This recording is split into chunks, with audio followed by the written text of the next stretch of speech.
Welcome back. Hook, Slice, and Speak. Episode 12. 12, baby. I finally put it on our little sheet, Bryce. That So, way we're not yeah. confused. You'll miss it next week. It'll be all right. Then we'll be all Okay, confused no again. confidence in me, Bryce. Sorry, Hunter. What do we got today, dude? Where are we, first of all? I think we should probably mention that. We're on location again. We are on location I forget. again. It went so well last week, we decided to bring it back. When we were setting this up, I thought we'd be able to see the clubhouse. I don't know if you can see the I clubhouse. think we're a little too far down into the... No. Well, the clubhouse is back there. That gives people an idea of kind of where we are. Correct. We are on our back range, which is used for instruction and for our employees. And there's actually a bunker back here. So Jacoby's going to have to work his magic editing skills and get like this bunker face nice and green and get rid of all the crap that's back here so that nobody will see it. Hey, it's April. We can't let this reflect the conditions on the course because we're not technically on the course. True. This Very is true. just a practice area. And the conditions on the golf course are looking pretty nice right now. Exactly. Yeah. Which leads us into our first segment. The Broadlands update. I didn't even plan that, dude. I didn't even plan it. But we just aerated. We just punched greens, right, Mr. We Bryce? did. We punched greens. The nice thing about the Broadlands is that our greens, we have like zero thatch in our greens. We have no sort of, soil issues or any sort of problems that would warrant taking a core out on greens. So like a lot of people get upset when you aerate. Like aerate's kind of a four-letter word, so to speak. So we just punch a small little hole. We don't take a core. We punch a little quarter-inch hole on. We went at 2-inch spacing, so every 2 inches in every direction, there's a quarter-inch hole out there, and then we just top dressed them up and filled in the holes as best we could. Aeration's just kind of relieving some compaction, trying to get some air in the soil, given the roots and everything else, the water, the nutrients that we put down, area for it to go. And once you get it into the root zone, that's where the plant will actually uptake it and it will help the grass grow. And so in the long run, it helps keep the grass and the turf as healthy as we can possibly keep it. So that's kind of the point behind it. I would like to kind of do it once a month. Like a lot of people just aerate maybe once or twice a year. I would kind of like to get to the point where we're spiking once a month just to get extra oxygen into our soil. So April was the first one. We just did it on Tuesday. It took us like a day and a half, only because we had frost, which we could talk about in a whole nother segment. We could talk about that for a whole episode. we totally could. But the frost set us back like 3 hours, so we got delayed. So we had to finish some up on Tuesday morning or on Wednesday morning when we did everything on Tuesday. So that's the kind of the update from maintenance. It's also really green out here right now. It is. It greened up fast this year, I felt like. Yeah. Chris and I just got done playing 9 as I'm still in my golf shoes, but Chris thought everything looked really good. I think everything looks really good. We talked about like holes 1, 10, 18 kind of through here. It's kind of like a wind tunnel, even like 9 green, just because of the way that we're set up. Like the wind really howls right through there. Sure. So it gets a little bit more of the winter desiccation in that area, and it definitely doesn't reflect what the rest of the holes on the golf course look like right now. So if you come and you see all this and you think, wow, this looks really good in holes 1, 9, 18, 10, then wait till you get out on the rest of the course. So that's good. Yeah, it's looking good out here. We're gonna mow greens at 125 as far as our height of cut goes, starting on Monday. So we'll get down to our summer height there starting Monday and start in with we've already started our foliar program, but we'll start with some growth regulators and hopefully really firm greens up and speed them up after our aeration. Getting ready for some U.S. Open qualifying, That's right. It's only a month away, dude. Heck yeah. So when you say you're going to mow the greens at 125, does that mean 0.125? 0.125 inches. Got it. Exactly. Yep. Cool. Yep. We might go a little lower than that, just depends on what we like for green speeds and how things are rolling. So, but that's kind of a standard height of cut. The lower you go, the more you open up the canopy, which then it breeds more disease in there. Algae, obviously, moss grows pretty easily at those heights. So, the lower you go, the more difficult it gets and the more disease pressure you get. Sure. So the higher you can go by still balancing green speeds, it's always a good thing. So cool. That's kind of, that's the Broadlands update from the maintenance team. Cool. I was going to ask why we aerate, but you answered that pretty dang well. Boom. You don't even have to ask me. Yeah. I read your mind, Hunter. You're good at that, Bryce. You're good at that. As far as everything else goes, the weather's great. you know, it's starting to green up here out on the golf course. Our new rates have come out since April 1st. Okay. We are off the cart path now. That's right. Yeah, and we're just looking forward to seeing everybody here at the Broadlands. We've got some new merchandise coming in. For the ladies, we got these new hats where you can put your hair through the back of them. I thought they were pretty cool. That's got to be nice, right? Like, I feel like it's been a long time since something like that came around. For sure. So it's probably a necessity for the ladies with the long hair. For sure. And we got new Swannies gear, which is one of our favorite brands here as the staff Right. at the Broadlands. We got new gear from them, new gear from FootJoy, Travis Matthew, Adidas.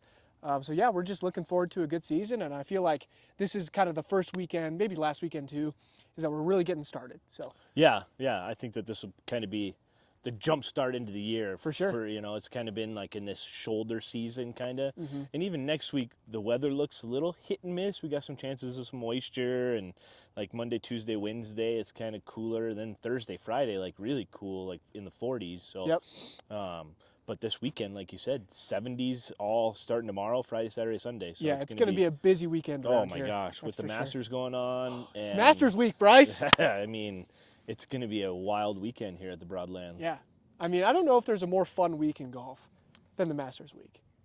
I would maybe put the Ryder Cup at a close second. Oh yeah, that's but only true. because I've been to a Ryder Cup. Yeah, that would be So, fun. That's I on the mean, bucket list for sure. Yeah. Got to go to a Ryder Cup. As well as Augusta, right? Like to get there would be 100%. amazing, for sure. I'd love to go to all 4 majors and a Ryder Cup, and that'd be awesome. Maybe that's our goal next year. We already have golf Go to goals. all 4 majors? Do you think we could attend all 4 majors next year? I mean, that's a goal. That's for sure. I mean, that's a Lofty tough one. I mean, I'm down to try it though. We got to take Jacoby with us. The tech guy's coming. We got it. We could document it, dude. Oh my gosh, we can film at the 4 major venues. Talk about on location. That's a great idea. I love it. We just need Chris to foot the bill for us in all of our travels. Come on, Chris. I develop my budget, you know, so I don't know how much you guys have in developing the budget for the golf shop, but I might throw some extra in travel next year just to get Chris to take us Now we're talking. to a couple different majors. Awesome. But yeah, I think that's all for the Broadlands update. And I mean, it is Masters week, but this is coming out on Monday, and we're filming on Thursday, so we can't really speak on what's going on with the Masters. Unfortunately, I wish we could. And we talked about it already. We got for sure. we got our picks in. We know, you know, we've covered our favorite holes and how awesome it would be to go there. So At the time we're recording this, Bryson's at 5 under through 16. 6 under, dude. 6 under We through made 16. birdie on 16. There you go. Yeah. So that's the leader right now. Who knows what it'll be when this comes out? But We'll be talking about it next week for sure. absolutely. And some great storylines. So, Heck yeah. yeah. All right, should we head into Fairway Chronicles? Fairway Chronicles. Let's do it. Hole number 7. Hole number 7. How far is it? 356, it says. 356 from the gold tees. Talk to me about hole number 7, Bryce. What do you think? I like this hole. It's it's one that's scoreable, and actually, like, I'm just gonna bring this up right now because I was just talking with Chris about it, and he was playing with another employee of ours, husband, last week, and like when you're playing on the front 9, you kind of like you can get a good round going. 1 through 6 are really good holes, right? Yeah. But then like 7, 8, 9 are all tough holes, especially 8 and 9, right? And 10. I put 10 in there too. 10 is there too. So Chris said that the guy that he was playing with tried to treat 7's tee shot just like you would 8's tee shot. Because you can hit them similar distances and True. it's just a similar layout to the hole. So True. just trying to prepare yourself mentally for hole number 8. Do it on. That's a good way to put it. I I've like never it. thought about it that Yeah. way, but that's a really good way to put it. Shout out to Chris for giving us that tip. Smart guy. All right, so here we go.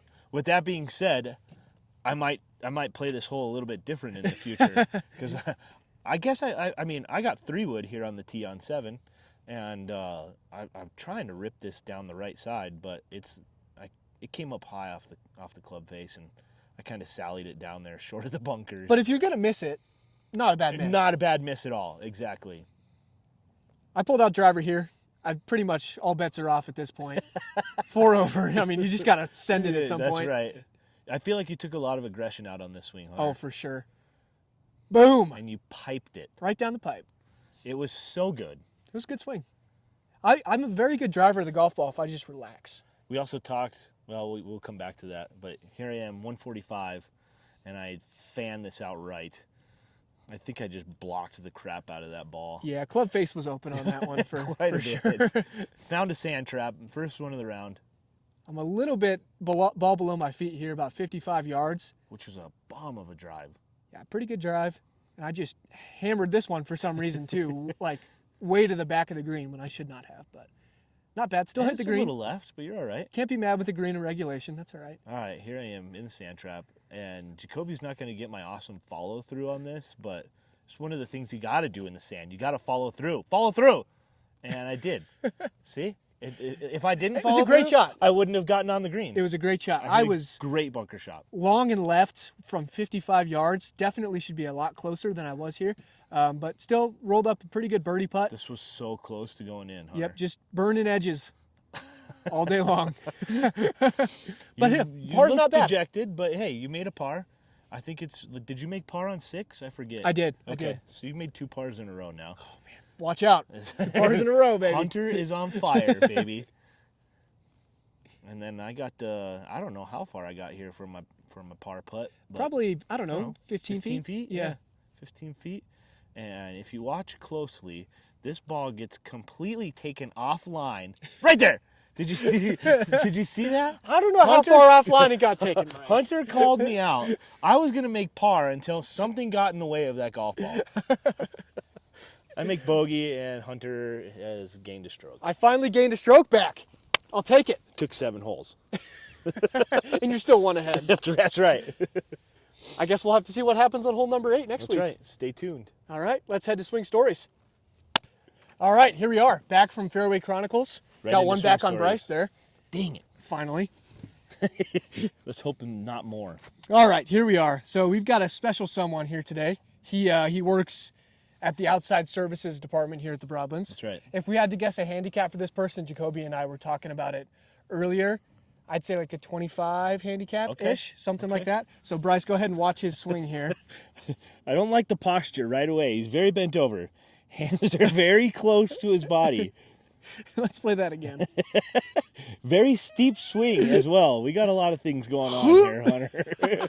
The follow through also is quite wild. This is a new one for us, dude. I like this. Brand new golf swing, so to speak.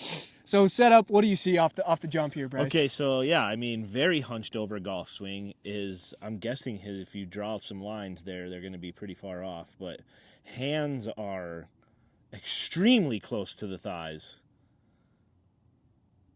Very steep. I mean, good position there at the back. If I'm being honest, Yeah. It looks like it's good position. I agree. His left wrist isn't super flat. Nope. His club face is pointing a little bit towards the sky, but that's okay. And he's got his hips pretty well loaded. Yep. On the downswing, like you said, pretty steep. You can tell from right there. His club is above the forearm, so we know it's going to be chunky at this point. Is that what you're saying, Hunter? chunky, and then that's just over the top, right? Yeah. Pretty You want classic over the top. that club to be swung back down, right? For sure. And then as the finish comes here, I mean, that is athletic right there. Look at that thing. I asked if this certain someone finished on his left side, and I think we can confidently say that's a no. Yeah, we can check on the Let's just look at the face on swing here. Let's just watch this in full. Look at that! Whoa, the hands are way in front of the Yes. club, or in front of the ball. Wow. Okay. Brice, stop laughing at him. Why does it look like such an old man swing? Oh man, someone's getting called out right now. I'm sorry to this particular someone. I like this guy a lot, but Me he's too. got a very for a young guy. He's got a very old manish swing. I agree. So the first thing I'd fix is his hands. Right. The reason he's so hunched over is because his hands are so far forward that he has to kind of lean down, right? So if you fix his hands, his posture will come up a little bit. Naturally come up, And sure. then that first move, the left knee comes way off the ball. I actually didn't notice that until just now, but you're totally right. Look at how far in there it goes.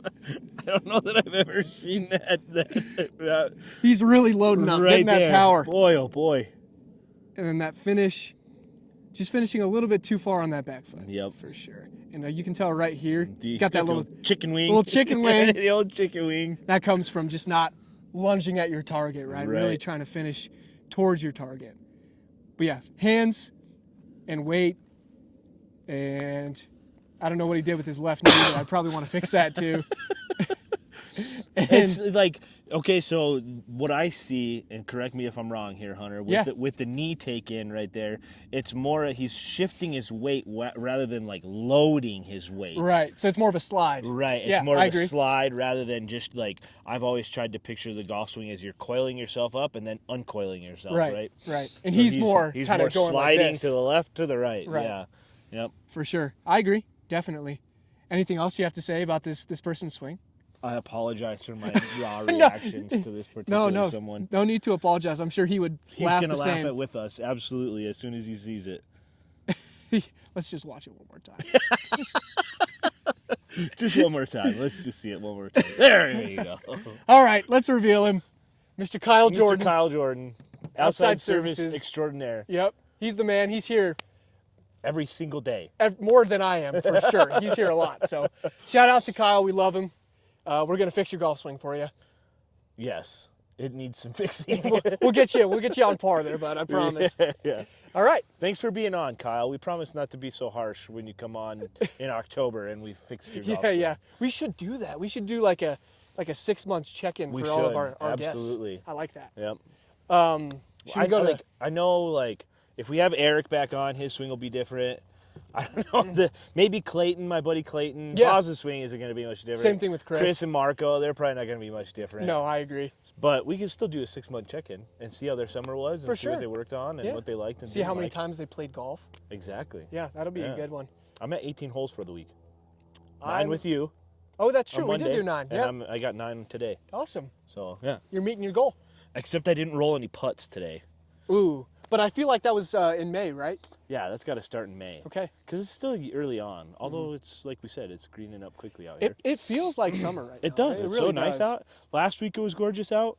I don't know that we're going to be recording outside next week if it's going to only be like 48 maybe degrees. not. We might have to go like... Although we teased that we were going to do it in a blizzard just a couple weeks ago. Maybe we will. Maybe we will. Maybe we'll be outside. Should we go to Intro to Golf, Brice? Intro to Golf. Let's do it. That's right, baby. So Brice and I were talking the other day, and we realized that for someone that's never played golf before, it might be a little bit nerve-wracking to walk into a clubhouse for the first time. Correct. And check in for a tee time for the first time. Yep. And get a cart for the first time. All those kinds of things. Just the normal things that you have to do when you check in for your round of golf, right? For sure. Go ahead. No. So I don't know. Honestly, there's so many places that you can start, right? Like making a tee time, coming in, checking in for your tee time. And then a good place like we have here, they're going to point you in the right direction. Right. But sometimes that doesn't happen, right? And Right. you just kind of got to fend for yourself. Which is not good. If you're at a place like that and that happens, like, I would strongly encourage you to find a different golf course that's going to take care of you when you come, especially if you're a beginner. And for a guy that doesn't even work in the clubhouse, like for a guy that just spends time in the clubhouse, I can tell as soon as people come in the door whether or not they've done this before or not. For sure. So for me, I know exactly when a guy comes in if he's going to need help or not. So it's probably just as apparent for the guys that work behind the desk. It's pretty clear to see, I would say. Yeah.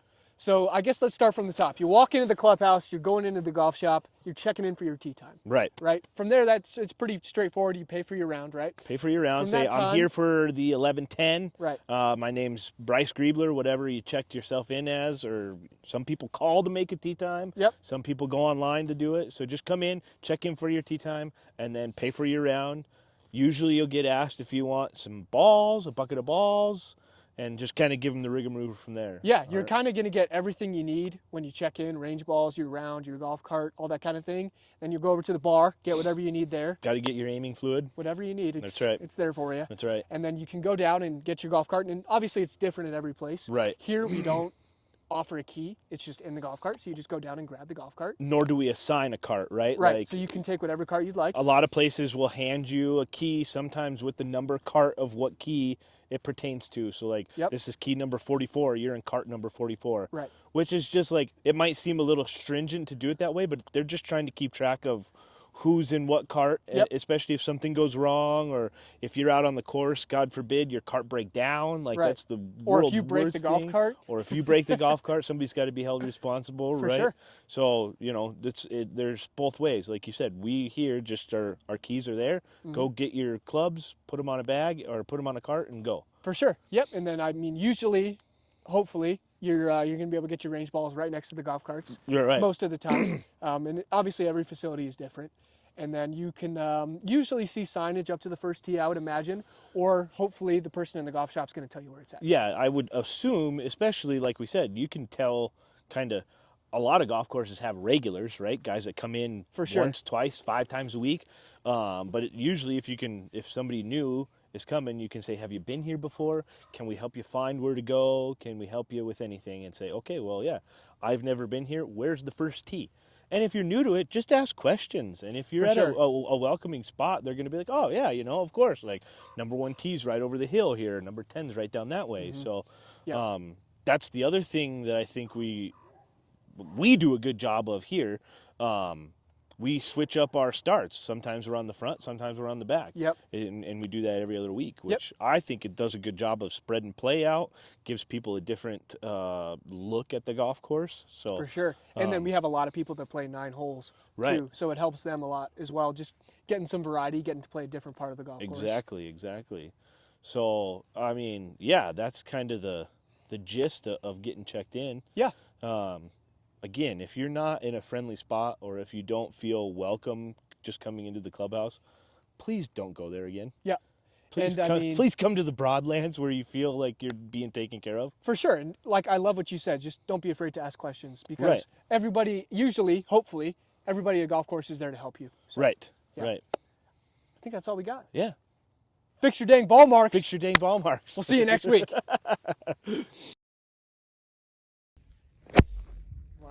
Fix your dang ball mark.